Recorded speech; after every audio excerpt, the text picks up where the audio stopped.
Bermula di awal tahun 1970-an dengan adanya inovasi semacam Electronic Fund Transfer atau EFT. Saat itu tingkat aplikasinya masih terbatas pada perusahaan-perusahaan besar, lembaga keuangan, dan segelintir perusahaan kecil yang berani mengambil resiko. Dengan adanya komersialisasi internet di awal tahun 1990-an, serta pesatnya pertumbuhan yang mencapai hingga jutaan pelanggan potensial, maka muncullah istilah electronic commerce atau e-commerce, yang aplikasinya segera berkembang pesat. E-commerce merupakan suatu set dinamis teknologi, aplikasi, dan proses konsumen dan komunitas tertentu melalui transaksi elektronik dan perdagangan, barang, pelayanan, dan informasi yang dilakukan secara elektronik.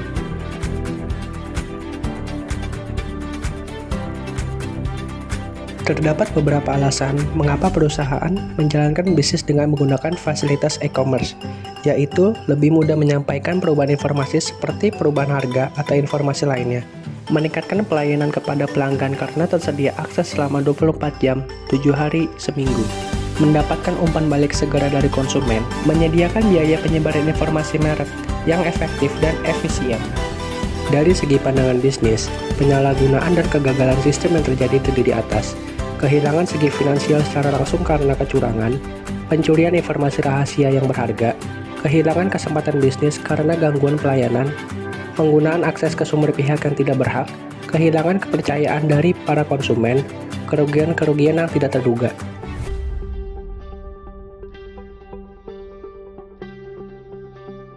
Konsumen dapat berbelanja dengan lebih mudah selama 24 jam sehari sepanjang tahun. Konsumen dapat melihat berbagai pilihan produk yang dianggap terbaik dengan harga yang paling sesuai. Konsumen dapat membeli produk dan jasa biaya yang lebih mudah setelah melakukan perbandingan dengan berbagai e-commerce. Dampak positif e-commerce. Munculnya aliran penghasilan baru yang mungkin lebih menyajikan yang tidak ada pada sistem jual beli dengan cara tradisional. E-commerce memberikan peluang untuk meningkatkan market exposure, berpotensi untuk memperluas jangkauan secara global atau global reach, kesempatan untuk mengurangi biaya operasional. Dampak negatif e-commerce. Kemungkinan terjadinya akses yang dilakukan orang lain tanpa otorisasi, misalnya hacker yang membobol sistem perbankan.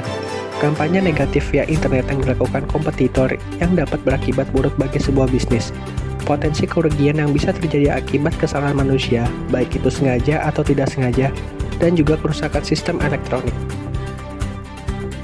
Model bisnis e-commerce. Model storefront adalah kombinasi proses transaksi, security, dan pembayaran secara online, serta penyimpanan informasi yang memungkinkan para pedagang menjual produknya di internet melalui website. Auction model atau model lelang merupakan forum online di dalam website yang terdapat penjual dan penawar untuk melakukan kegiatan memasang harga dan memasang penawaran sebagai bagian dari proses transaksi jual beli. Online to offline O2O e-commerce. Model e-commerce online to offline menarik pelanggan dari saluran online untuk bertransaksi di toko fisik. Hal ini terjadi karena ada bisnis tertentu yang tidak memiliki produk untuk dipesan secara online. Jenis transaksi e-commerce. Business to business e-commerce merupakan transaksi bisnis yang dilakukan antara perusahaan satu dan perusahaan lain. Business to consumer B2C adalah model e-commerce yang dioperasikan oleh perusahaan dengan konsumen retail sebagai target sasaran penjualan secara online. Business to administration B2A adalah model e-commerce yang mencakup semua transaksi online antara perusahaan dan administrasi publik. E-commerce consumer to business merupakan model bisnis yang dilakukan oleh sekelompok besar individu dengan menyediakan produk atau layanan jasa untuk perusahaan yang membutuhkan produk tersebut.